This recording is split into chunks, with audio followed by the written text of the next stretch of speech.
बहुत पुरानी बात है। एक जंगल में एक गीदड़ रहता था जिसका नाम महाचतुर था। एक दिन वह जंगल में शिकार की तलाश में भटक रहा था। उसे बहुत जोरों की भूख लगी थी।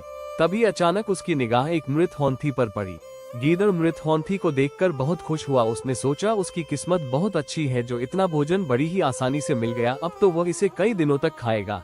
गीदड़ ने हाथी को खाने के लिए उसकी चमड़ी में अपने दांत गड़ाने का बहुत प्रयत्न किया, परंतु हाथी की चमड़ी बहुत मोटी थी, इसलिए वह खाल नहीं उधेड़ सका। तभी अचानक वहां एक शेर आ गया। शेर को आया देखकर शुरू में तो गीदड़ डर गया, फिर शेर को नमस्कार कर गीदड़ बोला, आइए महाराज, मैं आपके लिए बहुत देर से इस मृत हाथी की रखवाली कर रहा हूँ, आप अपना भोजन स्वीकार कीजिए। गीदड़ की बात सुनकर शेर बोला, अरे गीदड़, मैं अपना शिकार खुद करता हूँ और दूसरे का किया हुआ शिकार मैं नहीं खाता। इस मृत हाथी को तू मेरी तरफ से भेंट समझ और इसे तू ही खा। शेर के जाते ही गीदड़ ने मृत हाथी को खाने का प्रयत्न किया ही था कि इतने में वहाँ एक बाघ आ गया। गीदड़ ने सोचा जैसे तैसे मैंने एक मुसीबत को यहाँ से दूर किया तो ये दूसरी मुसीबत आ गई। बाघ को दूर करने के लिए मुझे भेद नीति से काम लेना होगा। गीदड़ बाघ के पास गया और बोला, बाघ भाई साहब, इस हाथी को शेर ने मारा है और अभी वो नदी में नहाने के लिए गया है। मुझे इस हाथी की रखवाली करने के लिए यहाँ छोड़ गया है और मुझसे बोला है कि अगर कोई जानवर यहाँ आकर मेरे शिकार को खाने की कोशिश करे तो मुझे बतला देना। गीदड़ की बात सुनकर बाघ सोचने लगा कि एक शिकार के पीछे शेर से दुश्मनी अच्छी बात नहीं है। इतना सोचकर वो गीदड़ से बोला, अरे गीदड़, मैं तो यहाँ से जा रहा था, मेरा पेट पहले से भरा हुआ है, मुझे इस हाथी से कोई लेना देना नहीं है, मैं तो बस अपने रास्ते जा रहा हूँ, शेर आए तो मेरा नमस्कार बोल देना। इतना बोलकर बाघ भी वहाँ से चला गया। कुछ ही देर में उस स्थान पर एक चीता आ गया। गीदड़ ने सोचा चीते के दांत बहुत पैने होते हैं, क्यों ना इस चीते से हाथी की खाल उधड़वा ली जावे। जैसे ही चीता मृत हाथी के पास आया, गीदड़ बोला, भाई चीता, जान पड़ता है तुम बहुत भूखे हो।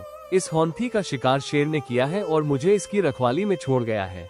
जब तक वह नहीं आता तब तक तुम इसका मांस खाकर अपनी भूख मिटा सकते हो। शेर का नाम सुनकर चीते की सिट्टी पिट्टी गम हो गई। चीता बोला, क्या बात करते हो गीदड़ भाई, इस हाथी का शिकार शेर ने किया है, अगर मैंने इसे खाया तो शेर मेरा भी शिकार कर लेगा। गीदड़ बोला, अरे नहीं, अभी तो शेर नहाने गया है, उसे आने में अभी बहुत समय है। वैसे भी मैं यहाँ पहरा दे ही रहा हूँ, जैसे ही शेर आएगा मैं तुम्हें आवाज लगा दूंगा, तुम तुरंत ही यहाँ से भाग जाना। गीदड़ की बात मानकर चीता हाथी को खाने लगा। जैसे ही चीता ने एक दो जगह से हाथी की खाल निकाली, गीदड़ चिल्ला पड़ा, भागो भागो, शेर आ रहा है। गीदड़ की आवाज सुनकर चीता वहां से 9-2-11 हो गया। अब गीदड़ ने कटी हुई जगह से मृत हाथी का मांस खाना शुरू कर दिया। अभी गीदड़ ने थोड़ा सा ही मांस खाया था कि वहां एक और गीदड़ आ गया। महाचतुर गीदड़ जानता था कि यह मेरे समान ही शक्तिशाली है, इसे हराया जा सकता है, इसलिए महाचतुर उससे भिड़ गया और उसे दूर तक खदेड़ दिया। इसके बाद महाचतुर गीदड़ ने कई दिनों तक मजे से मृत हाथी को खाकर अपना पेट भरा। शिक्षा, पंचतंत्र की चतुर गीदड़ कहानी से हमें शिक्षा मिलती है कि अपने से बड़ों से नम्रता से, अधिक शक्तिशाली को फूट डालकर और समान बल वालों को वीरता से वश में करना चाहिए। ऐसी कहानियाँ पाने के लिए हमारे चैनल को सब्सक्राइब करें।